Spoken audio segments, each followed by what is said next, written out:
Hello, मैं हूँ मल्लिका संदीप और आशा करते हैं आप सब लोग अच्छे होंगे। आज की कहानी हमारी एक ऐसी महिला की है जो बहुत ही अच्छी शासक थी और बहुत ही बहादुर महिला थी। हम बात कर रहे हैं महारानी अहिल्याबाई होलकर की, जो इतिहास प्रसिद्ध सूबेदार मल्हार राव होलकर के पुत्र खांडे राव की पत्नी थी। अहिल्याबाई का जन्म 31 मई 1725 को महाराष्ट्र के अहमदनगर के छोड़ी गांव में हुआ था। उनके पिता मंकोजी राव शिंदे अपने गांव के पाटिल थे। उस समय महिलाएं स्कूल नहीं जाती थीं, लेकिन अहिल्याबाई के पिता ने उन्हें पढ़ने लिखने के लिए स्कूल भेजा। उनको बहुत ही जल्दी मालवा साम्राज्य की महारानी का ताज पहनाया गया, क्योंकि अनफॉर्चुनेटली उनके पति खांडेराव होलकर की 1754 के कुंभेर युद्ध में मृत्यु हो गई थी और 12 साल बाद उनके ससुर मल्हार राव होलकर की भी मृत्यु हो गई। वो एक बहुत ही कुशल योद्धा थी और हमेशा से ही अपने साम्राज्य को मुस्लिम आक्रमणकारियों से बचाने की कोशिश करती रहीं, बल्कि युद्ध के दौरान वो खुद अपनी सेना में शामिल होकर के युद्ध करती थीं। रानी अहिल्याबाई शिव भक्त थी और उन्होंने अपने साम्राज्य में महेश्वर इंदौर में काफ़ी मंदिरों का निर्माण भी किया था। इसके साथ ही उन्होंने लोगों के रहने के लिए बहुत सी धर्मशालाएं भी बनवाईं। ये सभी धर्मशालाएं उन्होंने मुख्य तीर्थ स्थान जैसे गुजरात के द्वारका, काशी विश्वनाथ, वाराणसी का गंगा घाट आदि जगहों पर बनवाई थीं।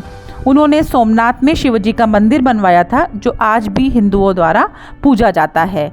अहिल्याबाई किसी बड़े राज्य की रानी नहीं थी, लेकिन एक छोटे भूभाग पर उनका राज्य कायम था। उनका कार्यक्षेत्र अपेक्षाकृत सीमित था, लेकिन इसके बावजूद जन कल्याण के लिए उन्होंने जो कुछ भी किया वो चिर स्मरणीय है। शिव के प्रति उनके समर्पण भाव का पता इस बात से पता चल जाता है कि अहिल्याबाई राजाज्ञाओं पर हस्ताक्षर करते समय अपना नाम नहीं लिखती थी, बल्कि पत्र के नीचे के केवल श्री शंकर लिख देती थी। उनके रुपयों पर शिवलिंग और बिल्व पत्र का चित्र और पैसों पर नंदी का चित्र अंकित है। कहा जाता है कि तब से लेकर भारतीय स्वराज्य की प्राप्ति तक उनके बाद में जितने नरेश इंदौर के सिंहासन पर आए, सबकी राजाज्ञाएं जब तक कि श्री शंकर के नाम से जारी नहीं होती थी, तब तक वो राजाज्ञा नहीं मानी जाती थी और उस पर अमल भी नहीं होता था।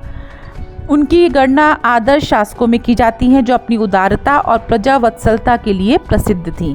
एक कहानी उनके बारे में बहुत प्रचलित है। उन्होंने स्त्रियों की सेना बनाई, लेकिन वो ये बात अच्छी तरह से जानती थीं कि पेशवा के आगे उनकी सेना कमज़ोर थी। इसलिए उन्होंने पेशवा को ये समाचार भेजा कि यदि वो स्त्री सेना से जीत हासिल भी कर लेंगे तो उनकी कीर्ति और यश में कोई बढ़ोतरी नहीं होगी।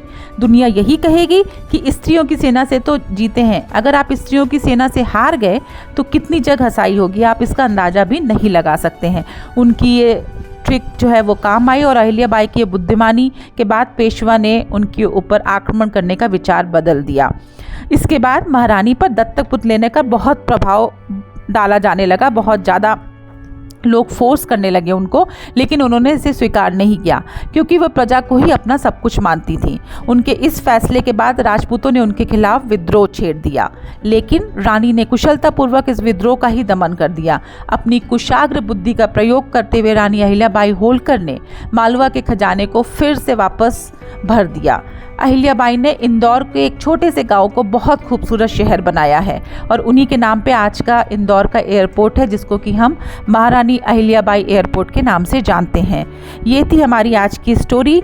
हम आशा करते हैं कि आप ये स्टोरी काफ़ी शेयर करेंगे और इस चैनल को सब्सक्राइब करेंगे, क्योंकि मुझे लगता है कि हमारी यंग जनरेशन को इन सारे योद्धाओं के बारे में, इन सारी एक अच्छी शासक महिलाओं के बारे में आइडिया बिल्कुल नहीं है और हमें उनको अपनी हिस्ट्री से इंट्रोड्यूस कराना बहुत ज़रूरी है। इसलिए प्लीज़ इस चैनल को सब्सक्राइब करिए और इस स्टोरीज़ को शेयर करिए। आज के लिए इतना, कल फिर किसी और स्टोरी पे मिलेंगे। तब तक के लिए अपना ध्यान रखिए एंड गुड बाय।